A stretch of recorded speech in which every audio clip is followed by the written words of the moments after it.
नमस्कार दोस्तों, मैं आपके अपने YouTube चैनल पे स्वागत करता हूँ।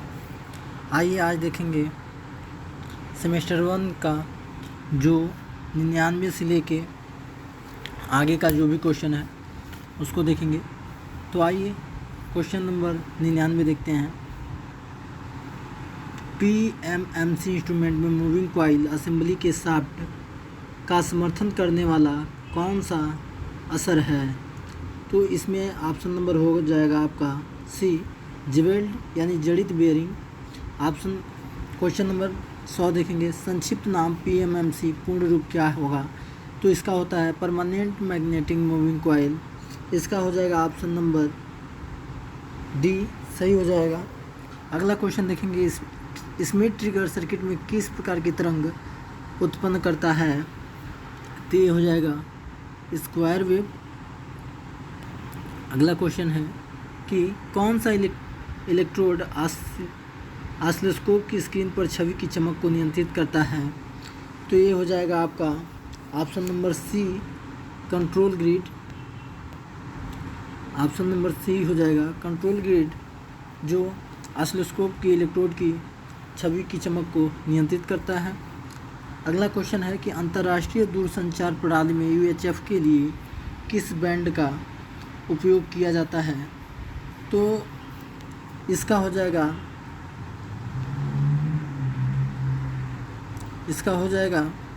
बैंड 9, यानी ऑप्शन नंबर सी हो जाएगा। अगला क्वेश्चन है क्वेश्चन नंबर 104। कौन सा पैरामीटर एक मल्टीमीटर द्वारा मापा जाता है? तो ये हो जाएगा आपका वोल्टेज। अगला क्वेश्चन देखते हैं। पैनल मीटर में X अंकित चिन्ह का नाम क्या होगा? तो ये हो जाएगा आपका मूविंग आयरन मीटर।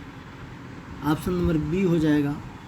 अगला क्वेश्चन है PMMC मीटर मूवमेंट में किस टार्क का उपयोग किया जाता है? तो इसमें हो जाएगा moderate torque. Option number C, moderate torque हो जाएगा।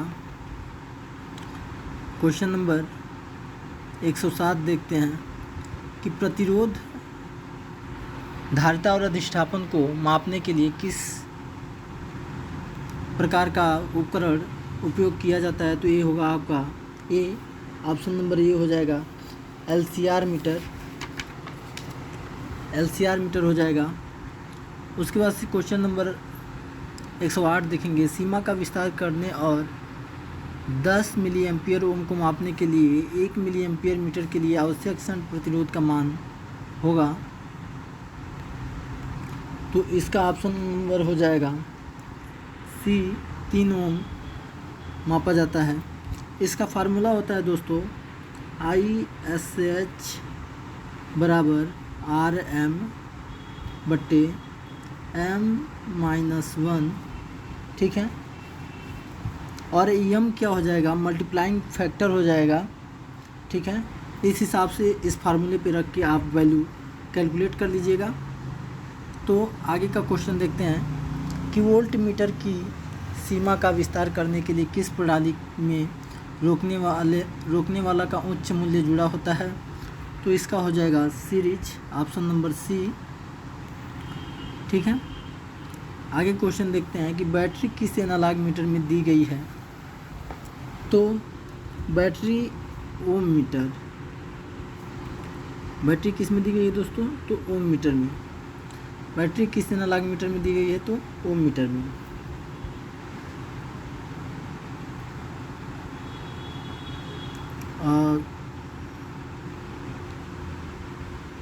ठीक है, एक क्वेश्चन छूट रहा था। हाँ, वोल्टमीटर की सीमा का विस्तार करने के लिए किस प्रणाली में रोकने वाला उच्च मूल्य जुड़ा होता है? तो ये है सीरीज में। ये हो चुका है, ठीक है, रिपीट हो गया है, सॉरी। अगला क्वेश्चन है कि CRO में कौन सा फंक्शन नियंत्रण ट्रेस शार्पर को समायोजित करे? तो इसका ऑप्शन हो जाएगा ए, फोकस। अगला क्वेश्चन देखते हैं। माप के लिए कौन सा मीटर एक गतिमान कॉइल का उपयोग करता है? तो मापन के लिए PMMC meter permanent magnetic moving coil का उपयोग किया जाता है। अगला क्वेश्चन है चलती कॉइल मीटर के काम में किस पैरामीटर का उपयोग किया जाता है। चलती कॉइल मीटर के काम में किस पैरामीटर का उपयोग किया जाता है, तो ये हो जाएगा परमानेंट मैग्नेटिक फील्ड का उपयोग किया जाता है। अगला क्वेश्चन है डिजिटल मल्टीमीटर का उपयोग करने का क्या फ़ायदा है। डिजिटल मल्टीमीटर का उपयोग करने का क्या फ़ायदा है, तो ये हो जाएगा शुद्धता यानी एक्यूरेसी। अगला क्वेश्चन देख लेते हैं कौन से मीटर की गति स्ट्रे चुंबकीय क्षेत्रों से प्रभावित नहीं होती है। क्वेश्चन रिपीट, कौन से मीटर की गति स्ट्रे चुंबकीय क्षेत्रों से प्रभावित नहीं होती है, तो ये होगा पीएमएमसी मीटर।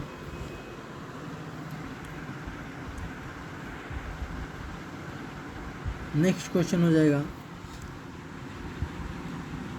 किस मापक यंत्र में इस गति का उपयोग किया जाता है। किस मापक यंत्र में इस गति का उपयोग किया जाता है, तो ये हो जाएगा मैग्नेटिक मूविंग इंस्ट्रूमेंट में इसका प्रयोग होता है। अगला क्वेश्चन है किस स्थिति में बढ़ते हुए कॉइल मीटर को माप के लिए रखा जाता है, तो ये हो जाएगा वर्टिकल सीधा माप। सीधा माप के लिए इसका प्रयोग किया जाता है। अगला क्वेश्चन है लोहे के मीटर के आकर्षण प्रकार में पॉइंटर के विक्षेपण को कौन सी विशेषताएं सक्षम बनाती हैं, तो ये हो जाएगा ऑप्शन नंबर सी, विक्षेपण वर्तमान दिशा से स्वतंत्र होता है।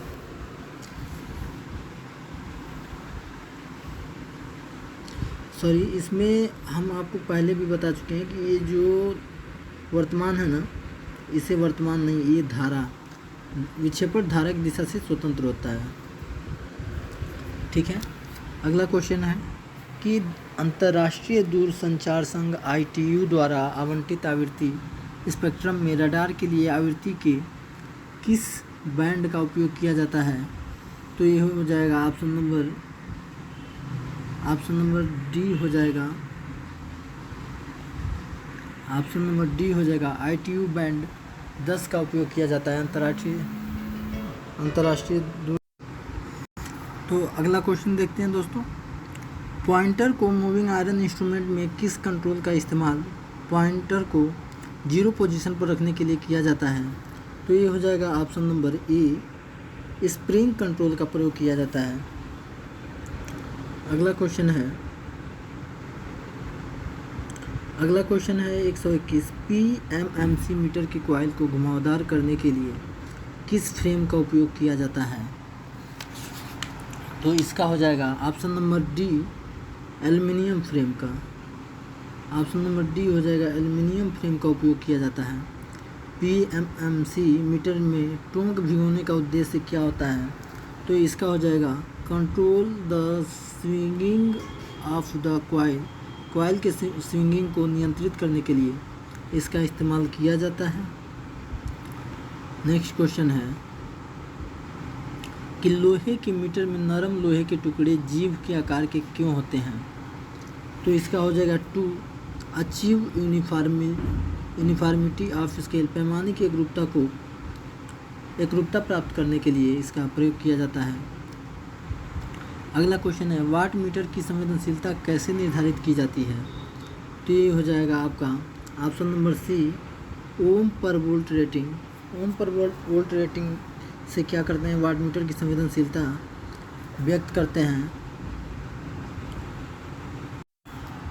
ओम पर वोल्ट रेटिंग होता है, इसका फार्मूला क्या होता है, sensitivity is equal to S is equal to होता है RMY/B होता है, और एक होता है S is equal to 1/FSD FSD होता है।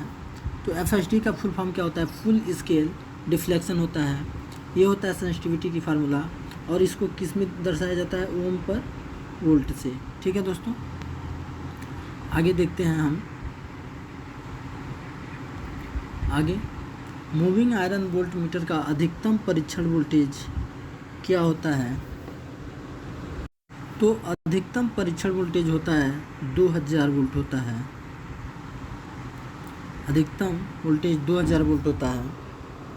आगे का क्वेश्चन देखेंगे कि मापने वाले उपकरण के भरोसेमंद मानकों को सुनिश्चित करने के लिए की गई प्रक्रियाओं का नाम क्या होता है? तो इसे बोलते हैं कैलिब्रेशन। कैलिब्रेशन मतलब होता है बार बार किसी चीज़ को माप के उसकी शुद्धता निकालना। ठीक है, उसे कैलिब्रेशन बोलते हैं। तो अगला क्वेश्चन देखेंगे दोस्तों, क्वेश्चन नंबर 127 कह रहे CRO द्वारा मापी गई एम्पलीट्यूड और आवृत्ति की सटीकता कैसे जांची जाती है? तो इसका ऑप्शन हो जाएगा बाई बिल्ट कैलिब्रेशन सिग्नल। इसके पहले हमने बोला भी था दोस्तों कि कैलिब्रेशन क्या किया जाता है, किसी चीज़ की बार बार मेजर करके और उसकी शुद्धता निकालना। ठीक है, तो भाई कैलिब्रेशन बिल्ट करके। तो अगला क्वेश्चन देखेंगे, किसी जॉइंट टाँका लगाने के लिए किस संबंध सामग्री का उपयोग किया जाता है? तो ये है फ्लक्स का उपयोग करके टाँका लगाया जाता है। कह रहा है किसी तापमान पर 40-60 सोल्डरिंग मिलना शुरू होता है। तो ये हो जाएगा आपका दोस्तों 200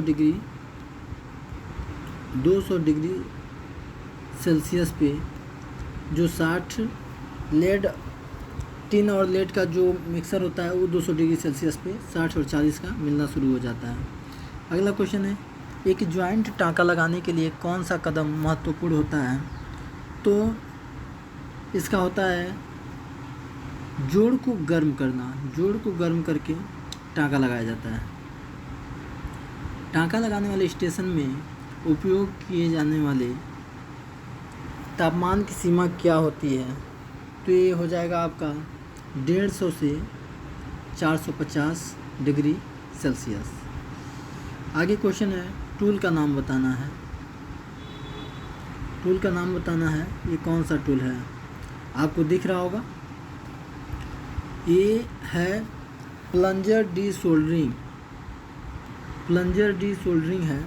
इसको क्या किया जाता है कि सक किया जाता है, जोड़ को गर्म करके और वहाँ से अगर जो फ्लक्स निकालना है तो उसे प्रेस करके और छोड़ते हैं तो अपने अंदर फ्लक्स को सक कर लेता है, मतलब अपने अंदर खींच लेता है। अगला क्वेश्चन देखेंगे, कह रहा है टाँका लगाने वाले लोहे की नोक का नाम क्या होगा? तो ये हो जाएगा कोनिकल मीन्स पिरामिड के आकार का। ठीक है, अगला क्वेश्चन है, पिरामिड नहीं, कोनिकल। ठीक है, कोनिकल ही वो शंकु, कोनिकल मतलब शंकु का आकार का हो जाता है। ठीक है, अगला क्वेश्चन है, टाँका लगाने वाले इलेक्ट्रॉनिक उपकरणों के लिए इस्तेमाल होने वाले फ्लक्स का नाम क्या होता है? तो इसका नाम होता है रोजिन। कई जगह रेजिन और रोजिन आ जाता है, तो यहाँ पे रोजिन है। ठीक है, धातु की सतहों के लिए इस्तेमाल होने वाले फ्लक्स का नाम क्या होता है? तो रोजिन होता है। धातु की सतहों में शामिल होने के लिए कितने प्रकार के टाँका लगाने का उपयोग किया जाता है? तो ये है दो प्रकार का टाँका लगाने का उपयोग किया जाता है। अगला क्वेश्चन है कि स्विच में प्रयुक्त संक्षिप्त नाम SPDT का पूर्ण रूप क्या होता है, यानी फुल फॉर्म क्या होता है? तो इसका होगा सिंगल पुल डबल थ्रो। तो सिंगल पुल डबल थ्रो। ठीक है दोस्तों, ऑप्शन नंबर हो जाएगा सी, सिंगल पुल डबल थ्रो। अगला क्वेश्चन है, 3 लीड संयोजन के लिए किस अनुपात का उपयोग इलेक्ट्रॉनिक घटक टाँका लगाने के काम में आता है? तो इसका हो जाएगा ऑप्शन नंबर ए 60-40, 40-60 का उपयोग, 60-40 है ना, तो ये हो जाएगा आपका 60-40 हो जाएगा, 60-40। ठीक है, अगला क्वेश्चन है, टाँका लगाने की प्रक्रिया में रोसिन फ्लक्स कब पिघलता है? तो जब शोल्डर को गर्म करते हैं तब रोसिन फ्लक्स क्या होता है, पिघल जाता है। तो इसका हो जाएगा when the shoulder is heated, जब शोल्डर को गर्म किया जाता है तो वो क्या होता है, पिघल जाता है। अगला क्वेश्चन है कि इलेक्ट्रॉनिक घटकों को सोल्डर करने के लिए उपयोग किए जाने वाले रसिन फ्लक्स का अतिरिक्त लाभ क्या हो जाता है? तो ये हो जाता है, यह गैर प्रवाहकीय हो जाता है। इट इज नॉन कंडक्टिव, ये हो जाता है, यह गैर प्रवाहकीय हो जाता है। It is a non conductive, ठीक है। अगला क्वेश्चन है दोस्तों, स्विचेस में इस्तेमाल होने वाले DP/DT का संक्षिप्त रूप क्या होगा? तो ये होता है double pole double throw. Double pole double throw, option number D आपका सही हो जाएगा, डबल पोल डबल थ्रो। अगला क्वेश्चन है कि टाँका लगाने की विधि का उपयोग बड़े धातु में शामिल होने के लिए कैसे किया जाता है? तो ये होता है ब्रेजिंग बोलते हैं इसे। क्या बोलते हैं दोस्तों? ब्रेजिंग बोलते हैं। ऑप्शन नंबर बी आपका सही हो जाएगा। अगला क्वेश्चन है कि टाँका लगाने वाले लोहे का उपयोग करके गुणवत्ता वाले शोल्डर ज्वाइंट बनाने के लिए कितना समय आवश्यक होता है? तो इसका ऑप्शन हो जाएगा 3 से, इसका सही ऑप्शन हो जाएगा 3 से 7 सेकेंड। इसका सही ऑप्शन हो जाएगा 3 से 7 सेकेंड। अगला क्वेश्चन देखते हैं कि इलेक्ट्रॉनिक सर्किट के लिए किस प्रकार के सोल्डरिंग का उपयोग किया जाता है? तो इलेक्ट्रॉनिक सर्किट के लिए हमेशा सॉफ्ट सोल्डरिंग का प्रयोग किया जाता है। सॉफ्ट सोल्डरिंग का प्रयोग किया जाता है। वायु सक्शन के सिद्धांत पर कौन सा उपकरण काम करता है? तो वायु सक्शन के सिद्धांत पर डिसोल्डरिंग पंप का प्रयोग करते हैं। तो ऑप्शन नंबर डी आपका सही हो जाएगा, ठीक है दोस्तों। ऑप्शन नंबर डी आपका सही आंसर हो जाएगा। अगला क्वेश्चन है कि किस सोल्डरिंग इंस्ट्रूमेंट में गर्म हवा बहने की सुविधा होती है? तो ये होता है आपका सोल्डरिंग स्टेशन में गर्म हवा बहने की सुविधा होती है, ठीक है। अगला क्वेश्चन है, हम देखते हैं, टाँका लगाने वाले लोहे से बिजली की आपूर्ति से क्या उत्पादित होता है? तो इसमें हीट उत्पन्न होता है, गर्म होता है तभी तो हीट उत्पन्न होता है उसमें। टाँका लगाने वाले लोहे से बिजली की आपूर्ति से क्या उत्पादित होता है? तो हीट, गर्म, ताप, ठीक है। अगला क्वेश्चन देखते हैं, सोल्डरिंग इलेक्ट्रॉनिक सर्किट घटकों में प्रवाह का उद्देश्य क्या होता है? तो ये होता है आपका धातु की सतह पर ऑक्साइड परत भंग करना। ऑप्शन नंबर डी सही हो जाएगा, धातु की सतह पर ऑक्साइड परत को भंग करना, ठीक है। अब कह रहा है कि रोसिन कोरेड शोल्डर की कौन सी गेज संख्या सोल्डरिंग मध्यम आकार के जोड़ों के लिए प्रयुक्त होता है? तो ये आपका ऑप्शन हो जाएगा, ऑप्शन नंबर बी 18, ये हो जाएगा बी आपका 18 गेज रोसिन कोड का, ठीक है। अगला क्वेश्चन है, एक ज्वाइंट टाँका लगाने के बाद फ्लक्स अवशेषों को कैसे हटाया जाता है? तो ऑप्शन नंबर डी हो जाएगा, आइसोप्रोपिल अल्कोहल के द्वारा इसको हटाया जाता है। एक ज्वाइंट टाँका लगाने पर ओवर हीटिंग का प्रभाव क्या होता है? ओवर हीटिंग से क्या होता है, कोल्ड ज्वाइंट हो जाता है, और उसमें कोल्ड ज्वाइंट मतलब वो भंगूर हो जाता है, तो उसे बोलते हैं डल ग्रेनी सरफेस हो जाता है, भंगूर हो जाता है, ठीक है, तो उसे डल ग्रेनी सरफेस बोलते हैं। अगला क्वेश्चन है, दोष का क्या नाम है अगर फ्लक्स टाँका लगाने वाले ज्वाइंट से धूमिल को हटाने में असमर्थ है? तो कह रहे दोष का क्या नाम है अगर फ्लक्स टाँका लगाने वाले ज्वाइंट से धूमिल हो जाता है तो हटाने में असमर्थ है, तो उसे बोलते हैं कोल्ड ज्वाइंट। कोल्ड जॉइंट बोलते हैं उसे। अब कह रहा है कि टाँका लगाते समय जॉइंट को ठंडा करने के लिए फोर्स्ड हवा का परिणाम क्या होता है? तो ये होता है ऑप्शन नंबर बी हो जाएगा आपका, result in dry brittle joint, यानी शुष्क भंगुर जॉइंट में परिणाम होता है। अगला क्वेश्चन है कि ठंडा करते समय टाँका लगाने वाले जोड़ को हिलाने का क्या प्रभाव पड़ता है? तो इसका प्रभाव पड़ता है कि यह केमिकल बॉन्डिंग को लेकर यह डिस्टर्ब हो जाता है। तो ऑप्शन नंबर डी इसका सही आंसर हो जाएगा। अगला क्वेश्चन देखते हैं कि शोल्डर जॉइंट पर विलायक का उपयोग क्यों किया जाता है? तो शोल्डर जॉइंट पर विलायक का उपयोग क्यों किया जाता है? तो इसका सही आंसर हो जाएगा, अवशिष्ट प्रवाह को निकाले और क्षरण को रोके, remove residual flux and prevent corrosion. ठीक है, अगला क्वेश्चन हो जाएगा आपका, शोल्डर जॉइंट पर दोष क्या है अगर इसे हवा में उड़ाने से ठंडा किया जाता है? तो इसे बोलते हैं ड्राई शोल्डर। ठीक है, इसे बोलते हैं ड्राई शोल्डर, सूखा शोल्डरिंग जॉइंट। अगला क्वेश्चन है, टाँका लगाने की गतिविधि करने से पहले ऑक्साइड की मोटी परतों को कैसे हटाया जाता है? तो यूज अपघर्षण विधि का प्रयोग करके, use abrasive method. Option number C आपका सही हो जाएगा। अगला क्वेश्चन देखते हैं, इलेक्ट्रॉनिक घटकों को सोल्डर करने के लिए किस विधि का उपयोग किया जाता है? तो ये हो जाएगा clinched lead method. Option number B आपका हो जाएगा क्लिंचेड लेड मेथड, यानी क्लिंचेड नेतृत्व विधि। अगला क्वेश्चन है, क्यों प्लंजर डिसोल्डरिंग टूल को समय समय पर सफाई की आवश्यकता होती है? क्योंकि उसमें जो क्रोजन जाता है उसमें जम जाता है, तो उसको नोजल को साफ करने के लिए।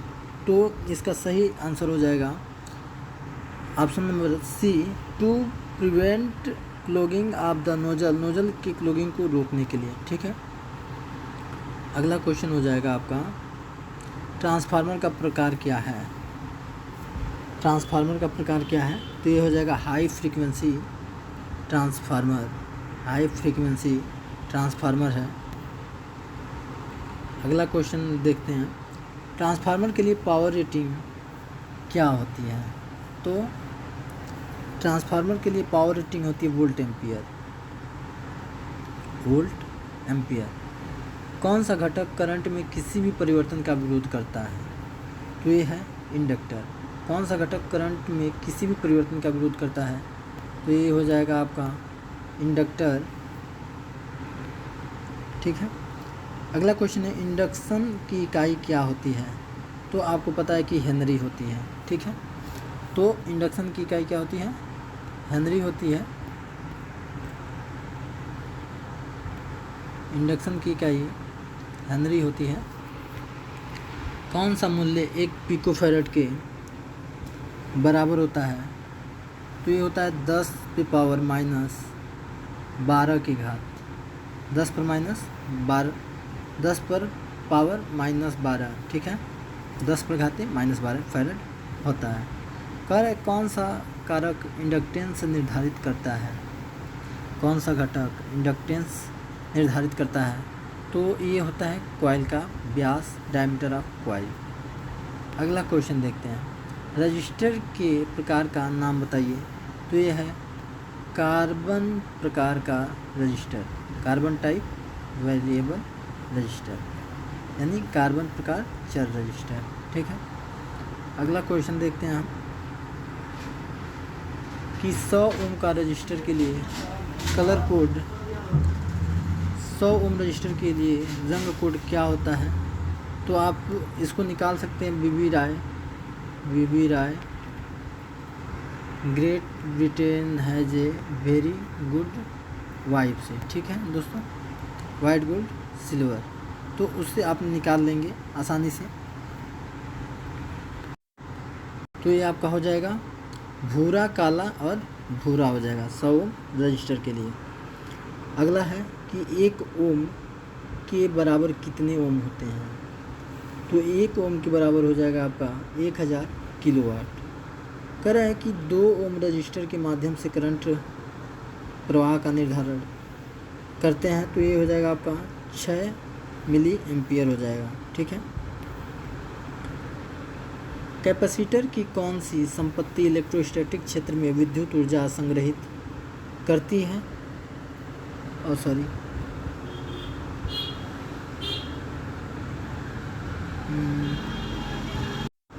कह रहा है कि कैपेसिटर की कौन सी संपत्ति इलेक्ट्रोस्टैटिक क्षेत्र में विद्युत ऊर्जा को संग्रहित करती है? तो इसका हो जाएगा डाई इलेक्ट्रिक यानी ढाकता हुआ। ठीक है।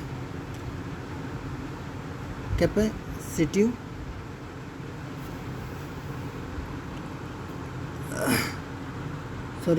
इसका सही आंसर हो जाएगा आपका कैपेसिटिव रिएक्टेंस। ठीक है। अगला क्वेश्चन है, कैपेसिटर मान को मापने के लिए किस इकाई का उपयोग किया जाता है? कैपेसिटर मान को मापने के लिए किस इकाई का उपयोग किया जाता है? तो इसका सही आंसर हो जाएगा फैराड। फैराड हो जाएगा इसका सही आंसर।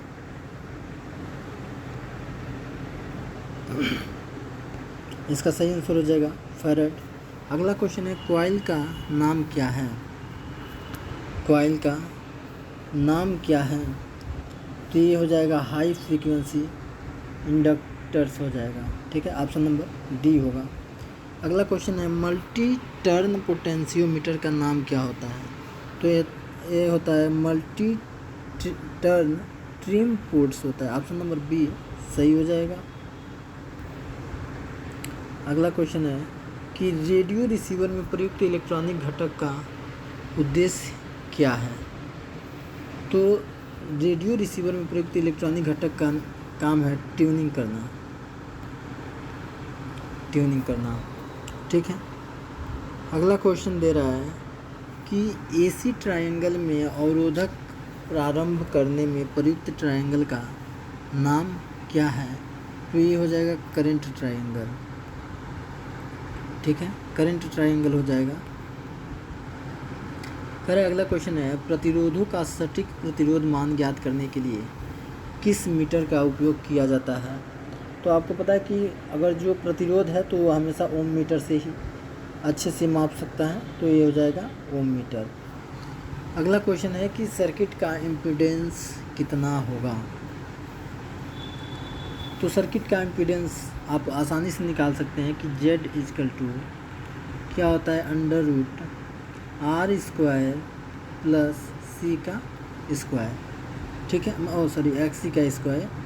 XC का स्क्वायर से। ठीक है। तो इसका सही आंसर हो जाएगा आपका 50 वाट। ठीक है। अगला क्वेश्चन है कि बर्न रिले कॉन्टैक्टर्स का कारण क्या है? तो burn relay contactors excessive contact current होता है। Excessive contact current. तो ऑप्शन नंबर बी आपका सही हो जाएगा। अगला क्वेश्चन है आपका, ओम मीटर का उपयोग करके वोल्टेज लैंप के ठंड प्रतिरोध को किस स्थिति में मापा जाता है? तो इसका ऑप्शन नंबर डी सही हो जाएगा। Lamp is of at room temperature. Lamp कमरे के तापमान पर बंद कर दें। ठीक है। अगला क्वेश्चन देखते हैं। नेक्स्ट क्वेश्चन, चुंबकीय सामग्री में हिस्टेरिसिस हानि का परिणाम क्या होता है? तो आपका सही आंसर हो जाएगा ऊर्जा की हानि होती है। तो option number D energy loss takes place. अगला क्वेश्चन है, खुले माध्यमिक घुमावदार के साथ ट्रांसफार्मर के प्राथमिक में लागू वोल्टेज और करंट के बीच का चरण होता है। तो ये होता है 45 डिग्री से करंट ले जाता है। ठीक है। 45 डिग्री से करंट लेके जाता है।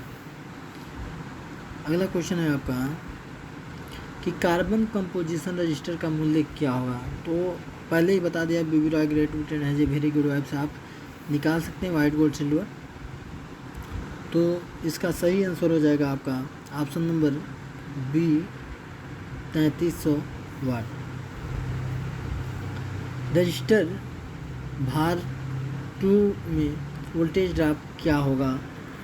तो सर्किट देखते हैं। तो भार 2 में होगा आपका 60 वोल्ट, ठीक है। भार 2 में होगा आपका 60 वोल्ट। ऑप्शन नंबर सी सही होगा। अगला क्वेश्चन है, ट्रिमर कैपेसिटर का उद्देश्य क्या होता है? तो ट्रिमर कैपेसिटर का उद्देश्य होता है फाइन ट्यूनिंग होता है, तो फाइन ट्यूनिंग, ठीक है। कह रहा है कि समांतर में जुड़े 10 ओम और 20 ओम का कुल प्रतिरोध मान ज्ञात कीजिए। तो इसका सही आंसर हो जाएगा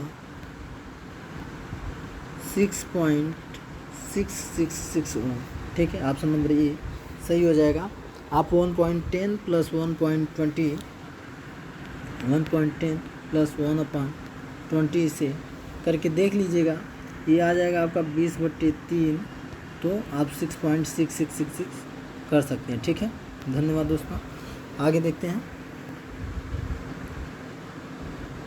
आगे क्वेश्चन है कि श्रृंखला में जुड़े 2 प्रेरक 10 हेनरी और 15 हेनरी के कुल अधिष्ठापन का मूल्य पता लगाइए।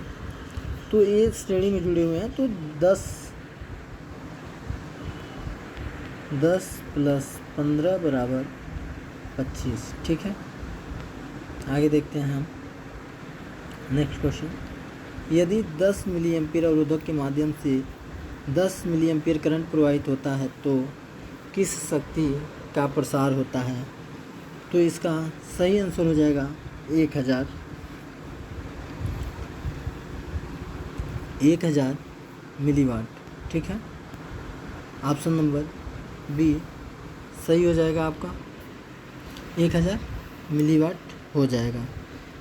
यदि 10 मिली एम्पीयर अवरोधक के माध्यम से 10, यहाँ पे जो अवरोधक मतलब ये 10 किलो ओम, हिंदी में देख लीजिएगा आप लोग, ये इंग्लिश में सही है, हिंदी में गलत है, तो 10 किलो ओम कर लीजिएगा, ठीक है।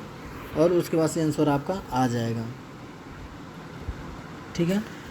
क्योंकि पता है कि आपको I = V/R होगा या V = I × R होगा, तो उस हिसाब से आप निकालेंगे। तो I = V बराबर होगा आपका, ठीक है, I × R, और R भी दिया है और I भी दिया है, ठीक है। उस हिसाब से आप निकाल लेंगे इसका आंसर। तो इसका आंसर आएगा आपका, जब आप निकाल लीजिएगा तो आप वो इस तरीके से भी निकाल सकते हैं कि P, इसका आंसर आप ऐसे निकाल लीजिए, P बराबर पावर निकालना है तो P बराबर आप निकाल सकते हैं I² × R से, ठीक है। I² × R से निकालेंगे तो आपका आंसर निकल जाएगा। क्या हो जाएगा? 10 × -3 × 10 करेंगे तो 10 ये 1000 हो जाएगा, और ये मिली है तो मिली वाट, ठीक है। इस हिसाब से निकल जाएगा आपका। अगला क्वेश्चन देखते हैं कि किरचॉफ के करंट नियम का उपयोग करके करंट का पता लगाएं। तो इसका सही आंसर हो जाएगा आपका 5, इसका सही आंसर हो जाएगा 5 एम्पियर। अब देखिए क्या होता है कि आने वाली धाराओं का एवं जाने वाली धाराओं का योग क्या होता है? बराबर होता है। तो उस हिसाब से आप देख सकते हैं कि जब 3, 2, 5 आ रही हैं तो जाने वाली धारा भी क्या होगी? 5 होगी, यानी 2 + 3 = 5, तो 5 एम्पियर हो जाएगा, ठीक है। आगे करते हैं। एक कॉइल में करंट बदलने के प्रभाव का क्या नाम है? पास के कॉइल में ईएमएफ को प्रेरित करता है, तो इसे हम बोलते हैं म्यूचुअल इंडक्टेंस बोलते हैं, कि आप जैसे ट्रांसफार्मर में देखते हैं उसी प्रकार से, ठीक है।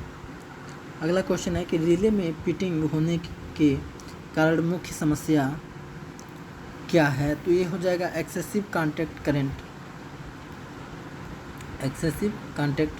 रिले में पिटिंग होने के कारण मुख्य समस्या हो जाती है एक्सेसिव कांटेक्ट करंट, ठीक है। अगला क्वेश्चन देख लेंगे हम। रेटेड वोल्टेज के नीचे संचालित ट्रांसफार्मर पर क्या प्रभाव पड़ता है? तो ये होता है देरी से माध्यमिक वोल्टेज कम हुई है, तो इसका ऑप्शन नंबर डी सही हो जाएगा। अगला क्वेश्चन है आपका, विद्युत पैनल में वैक्यूम कॉन्ट्रैक्टर्स का उद्देश्य क्या है? विद्युत पैनल में वैक्यूम कॉन्ट्रैक्टर्स का उद्देश्य क्या है? तो इसका हो जाएगा फास्ट स्विचिंग का काम, फास्ट स्विचिंग हो जाएगा। कह रहा है कंट्रोल सर्किट में कॉन्ट्रैक्टर्स के उपयोग का कारण क्या हो जाता है? तो सप्लाई पावर टू लोड्स हो जाएगा, लोड करने के लिए बिजली की आपूर्ति, तो ऑप्शन नंबर ए सही हो जाएगा। अगला क्वेश्चन देखते हैं, ट्रांसफार्मर कोर को पतले टुकड़े में क्यों बनाया जाता है? तो एडी करंट नुकसान को कम करने के लिए, एडी करंट नुकसान को कम करने के लिए, ऑप्शन नंबर ए सही हो जाएगा। रिले का कौन सा हिस्सा सबसे अधिक परेशानी का कारण बनता है? तो ये हो जाता है रिले कॉन्ट्रैक्टर, तो ये हो जाएगा आपका रिले कॉन्ट्रैक्टर सबसे परेशानी का सबब बनता है। अगला क्वेश्चन हो जाएगा आपका कि बड़े लोड करंट आवश्यकताओं के लिए किस प्रकार के रिपल फिल्टर सर्किट का उपयोग किया जाता है? तो ये हो जाएगा कैपेसिटर इनपुट फिल्टर का प्रयोग किया जाता है। अगला क्वेश्चन देख लेंगे हम, पूर्ण लोड की स्थिति में के साथ जेनर डायोड के माध्यम से करंट का प्रवाह होता है, तो ये हो जाएगा मैक्सिमम ज़्यादा से ज़्यादा, मैक्सिमम ज़्यादा से ज़्यादा। अगला क्वेश्चन है कि कौन सा सर्किट रिपल वेव फॉर्म का उत्पादन करता है? तो ये हो जाएगा फिल्टर सर्किट, ये हो जाएगा फिल्टर सर्किट। रेक्टिफायर सर्किट में रिपल को कौन सा घटक फिल्टर किया जाता है? तो ये हो जाएगा कैपेसिटर, ऑप्शन नंबर डी सही होगा। अगला क्वेश्चन है कि जीनर डायोड में कौन सा पैरामीटर कंसिस्टेंट बना हुआ है? तो इसका ऑप्शन नंबर सी सही हो जाएगा, सी सही हो जाएगा। डायोड में अधिकतम सुरक्षित रिवर्स वोल्टेज का क्या कार्य है? तो ये होता है PIV voltage, peak inverse voltage, option number A सही हो जाएगा। अगला क्वेश्चन है, सर्किट आरेख का नाम क्या है? सर्किट आरेख का नाम क्या है? तो ये हो जाएगा आपका ब्रिज रेक्टिफायर। अगला क्वेश्चन है देख लेंगे कि जीनर डायोड रिवर्स बायस स्थिति में आचरण करना शुरू करता है, ये होता है आपका ऑप्शन नंबर डी। यह voltage across is reached Zener voltage, ठीक है। हिंदी बहुत थोड़ा उटपटांग लिखा रहता है, इसका ध्यान से पढ़िएगा। अगला क्वेश्चन है इसका कि कोई लोड स्थिति के तहत जीनर डायोड के माध्यम से करंट क्या है? तो ये हो जाएगा आपका मैक्सिमम ज़्यादा से ज़्यादा हो जाएगा आपका, ऑप्शन नंबर सी सही होगा। 50 हर्ट्ज की इनपुट आवृत्ति के साथ पूर्ण लहर शुद्ध करने वाला की आउटपुट पल्स आवृत्ति होती है, इंग्लिश पढ़ लीजिएगा। What is the output pulse frequency of the full wave rectifier with input frequency? तो ये हो जाएगा 100, ये 100 हो जाता है, ठीक है।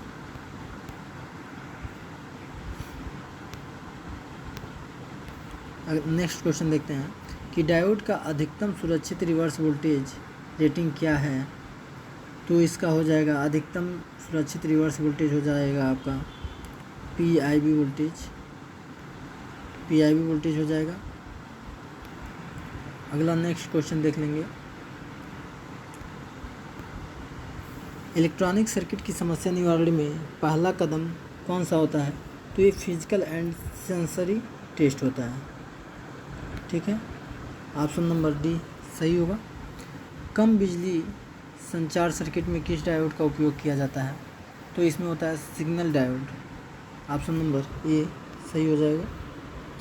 नेक्स्ट क्वेश्चन है कि ब्रिज रेक्टिफायर की तुलना में 2 डायोड फुल वेव रेक्टिफायर का नुकसान क्या होता है? तो इसमें होता है कि बल्कि ट्रांसफार्मर की ज़रूरत होती है।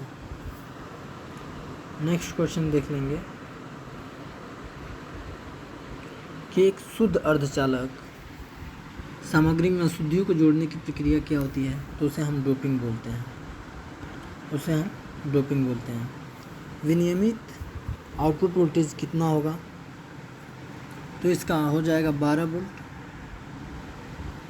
ठीक है, 12 वोल्ट ऑप्शन नंबर बी सही होगा। अगला क्वेश्चन है पी प्रकार अर्धचालक सामग्री बनाने के लिए कौन सी अशुद्धता जोड़ी जाती है, तो इसका याद रखिएगा आप। इसमें आपका सही हो जाएगा गैलियम। इसमें आपका गैलियम सही हो जाएगा। आलू बैगन गाजर इंठेला से याद रखिएगा, आलू बैगन गाजर इन ठेला। ठीक है, तो aluminium beryllium gallium indium thallium. ठीक है, ये हो जाएगा पी टाइप का। और एन टाइप का याद रखिएगा, एन टाइप का हो जाएगा, एन टाइप में न्यूजीलैंड पाकिस्तान ऑस्ट्रेलिया सब भिखारी। ठीक है, नाइट्रोजन फास्फोरस आर्सेनिक एंटीमनी और बिस्मिथ। ठीक है, तो ये एन टाइप का याद रखिएगा। तो नेक्स्ट देखते हैं, तो एन टाइप सामग्री बनाने के लिए शुद्ध अर्धचालक में कौन सी अशुद्धता मिलाई जाती है, तो आपको बता ही दिया था, तो इसका सही हो जाएगा आर्सेनिक। ठीक है, आगे का क्वेश्चन देख लेते हैं। दो डायोड फ्लू रेक्टिफायर में स्पंदित डीसी की आउटपुट आवृत्ति क्या होती है, तो ये हो जाएगा option number B double the input का डबल। अगला क्वेश्चन है एसी को डीसी में परिवर्तित करने की प्रक्रिया का क्या नाम है। एसी को डीसी वोल्टेज में परिवर्तित करने की प्रक्रिया का क्या नाम है, तो इसे बोलते हैं रेक्टिफाइंग। ऑप्शन नंबर बी सही हो जाएगा। अगला क्वेश्चन है कि एक फुल डायोड सर्किट में आउटपुट वोल्टेज पर एक डायोड खुला होने से क्या प्रभाव पड़ता है, तो ये हो जाएगा half of the rated output voltage. ठीक है, आउटपुट वोल्टेज का आधा हो जाएगा। ठीक है, तो नेक्स्ट क्वेश्चन देखते हैं कि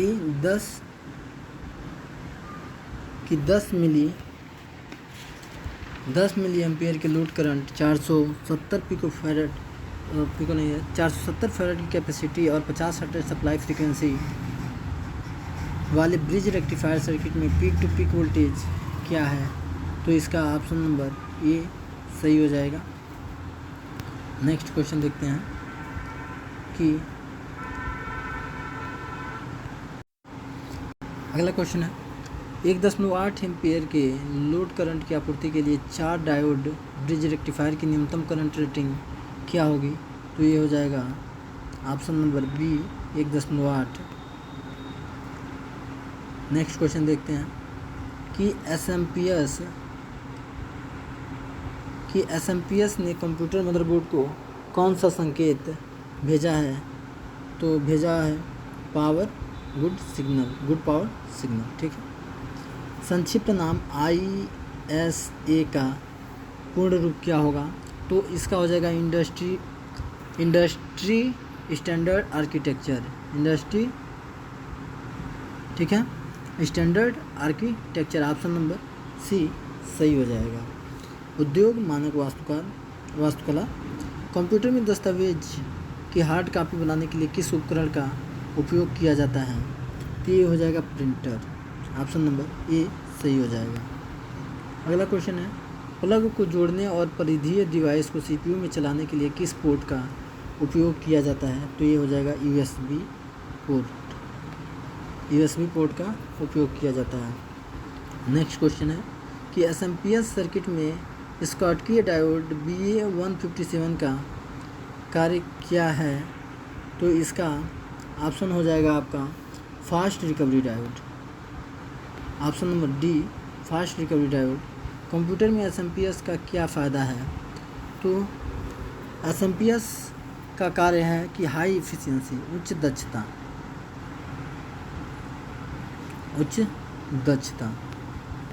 नेक्स्ट क्वेश्चन है, इलेक्ट्रॉनिक कंपोनेंट एमओवी का पूरा नाम क्या होता है? Metal oxide varistor. ठीक है, तो metal oxide varistor option number C सही हो जाएगा। मदरबोर्ड पर एचडीडी को जोड़ने के लिए किस पोर्ट का उपयोग किया जाता है? तो इसमें आईडीई पोर्ट का उपयोग किया जाता है। कंप्यूटर सिस्टम में संक्षिप्त नाम एलबीए का क्या हो जाएगा? इसका हो जाएगा लार्ज ब्लॉक एसेसिंग। इसका हो जाएगा लार्ज ब्लॉक एसेसिंग। ठीक है, ऑप्शन नंबर बी सही हो जाएगा। तो नेक्स्ट क्वेश्चन देखते हैं, कंप्यूटर में संक्षिप्त नाम सीडी रोम का पूरा नाम क्या होगा? Compact disc read only memory. Option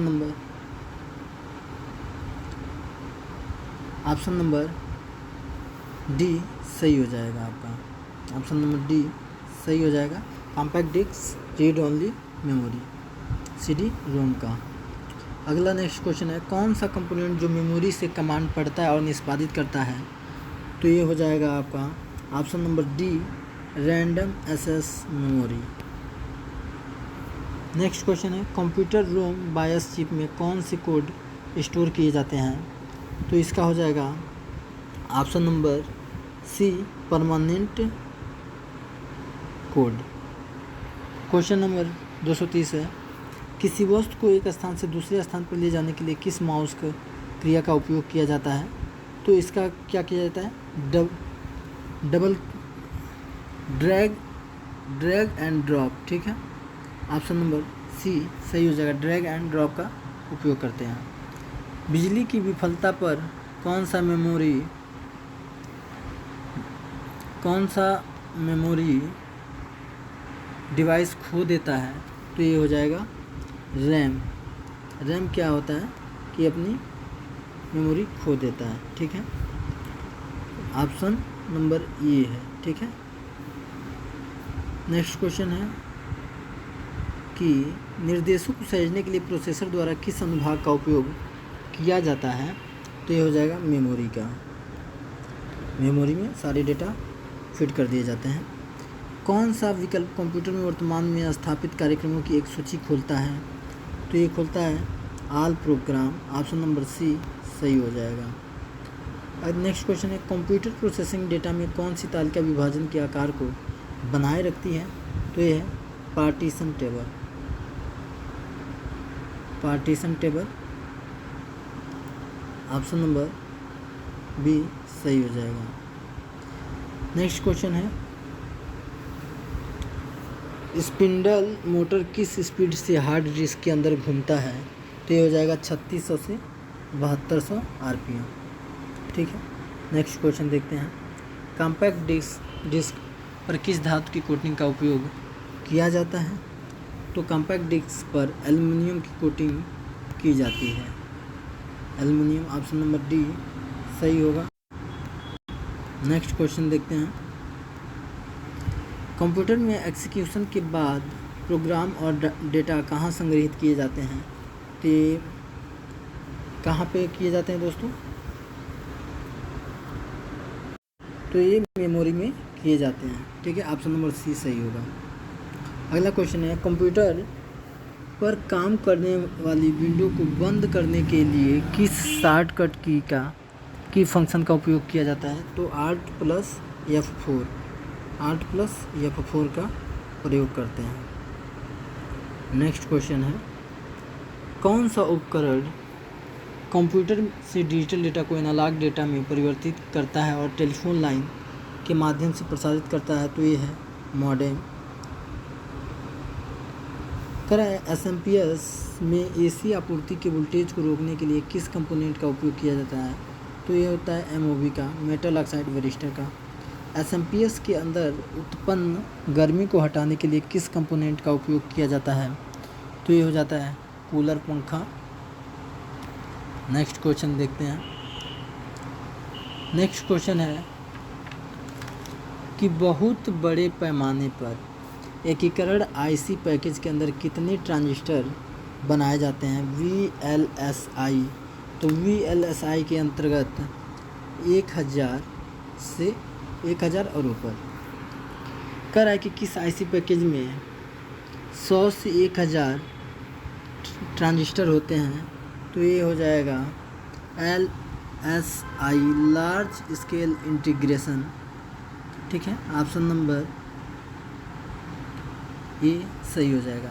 3 terminal नकारात्मक वोल्टेज रेगुलेटर होता है।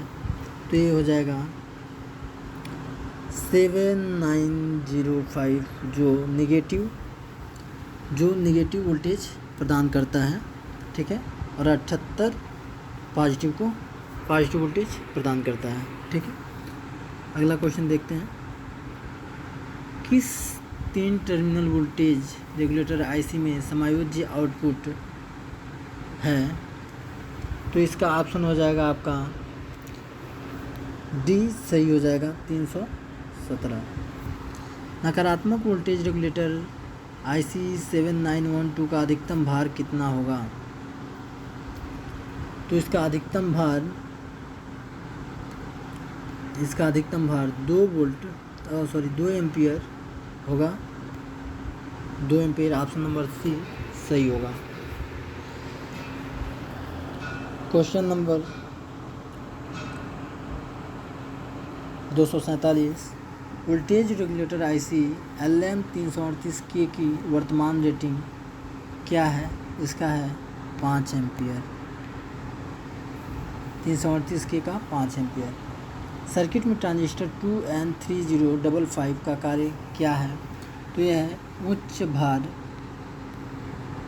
इसका है उच्च भार करंट को संभालने में प्रयोग करते हैं। ऑप्शन नंबर डी सही होगा। नेक्स्ट क्वेश्चन है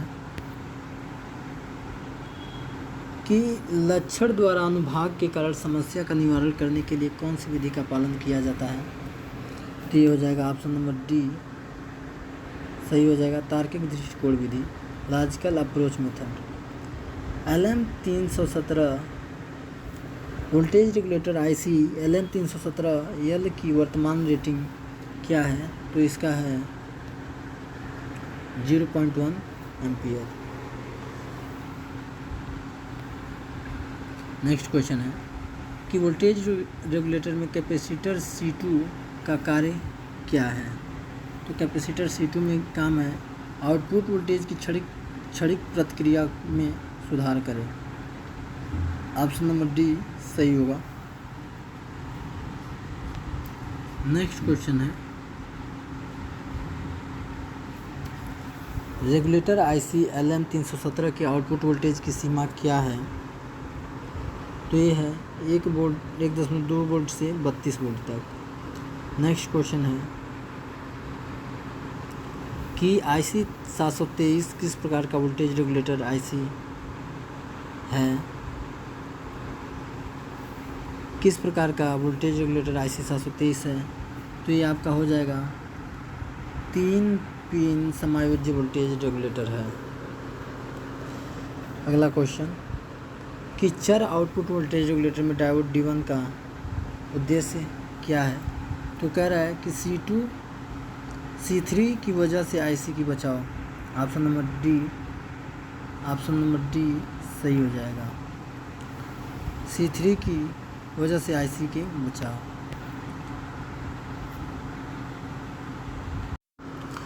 नेक्स्ट क्वेश्चन है कैपेसिटर C3 के कारण कौन सा घटक शॉर्ट सर्किट से रेगुलेटर IC की सुरक्षा करता है।